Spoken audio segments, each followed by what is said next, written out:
there on the red carpet for the Burberry Prawsome show.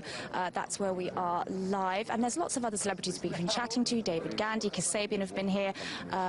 Lots of people that we will be bringing to you later in the programme. And as I said, this really is a staple event for London Fashion Week, and everyone is really, really excited about this show in particular.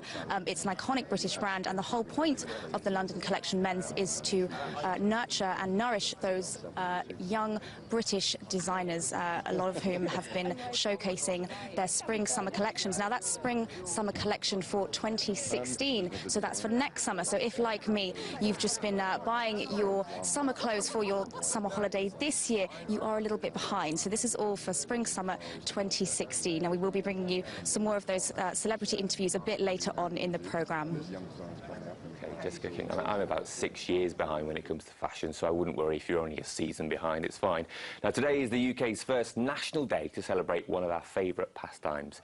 Beer Day Britain is being backed by many in the drinks industry and is the brainchild of the author and beer sommelier, Jane Peyton. Jane joins us now. Thank you for coming in. My pleasure. Why the idea? I mean, we all love beer. We all love drinking beer, really. Why do we need a day to celebrate it? Well, we've never had a National Beer Day in Britain before, but we've got so much to be proud of in Britain with our real great brewing heritage and also our pubs. And I thought it was just about time to have something to celebrate. So that's what we're doing today. And I've just found out we've trended on Twitter with a national cheers to beer, which happened at 12:15. It's also going to go throughout the day. So if anybody wants to carry on helping us trend on Twitter, hashtag CheersBDB. Hashtag CheersBDB, there you go. Let's just talk about that 12:15, because there is a link to that. Today obviously being the 800th anniversary of the sealing of the Magna Carta in 12:15. Exactly. And that links to ale. It links to ale because ale is mentioned in Clause 35 of Magna Carta. And as you've just said, it's the 800th anniversary today. There's been national and international attention on Magna Carta. And I thought that when we thought of a date for National Beer Day, I wanted to have a significant date. And I thought, well, what could be more significant than one of the most important legal documents ever produced in this country? Ale is mentioned in that. It's the national drink of Britain. So I thought, wow, that's a great date to have National Beer Day. So even though it's on a Monday, which some people might think, well, that's an odd day to have a National Beer Day, next year it'll be on a Tuesday, and then thereafter different days of the week. Yeah, and obviously beer is something which we almost live with here as a society. It's a very British thing, but there have been times when it hasn't been as cool as it is now. At the moment, it seems like everywhere you go, there's a new craft beer popping up, or a new brewery, a mini brewery. Why has it got so on trend? You're right. This is a golden age for brewing in Britain, and there's at least 1,400 breweries, and there's breweries opening every day, as you say.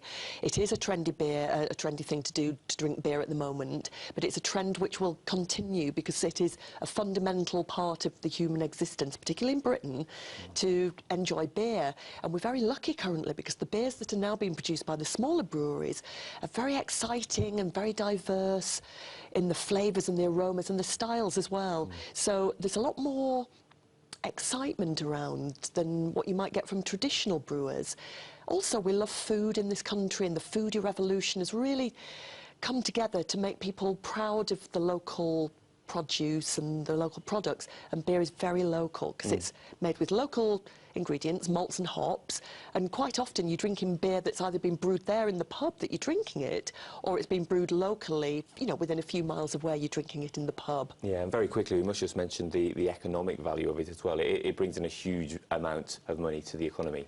It's a major contributor to Britain plc. £22 billion a year goes into the Exchequer.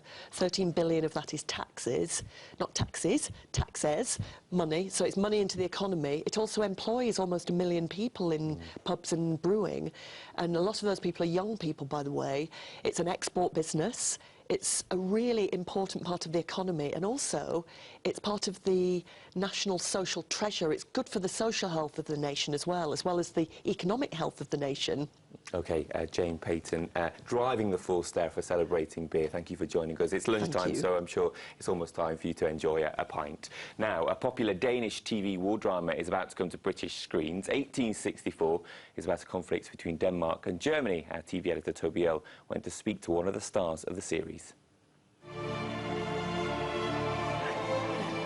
Jeg bliver kaptajn, og så kan du få lov til at pusse mine støvler. Ja, du er så skide klog. Ja, jeg er ham den kloge. Du varmer musklerne.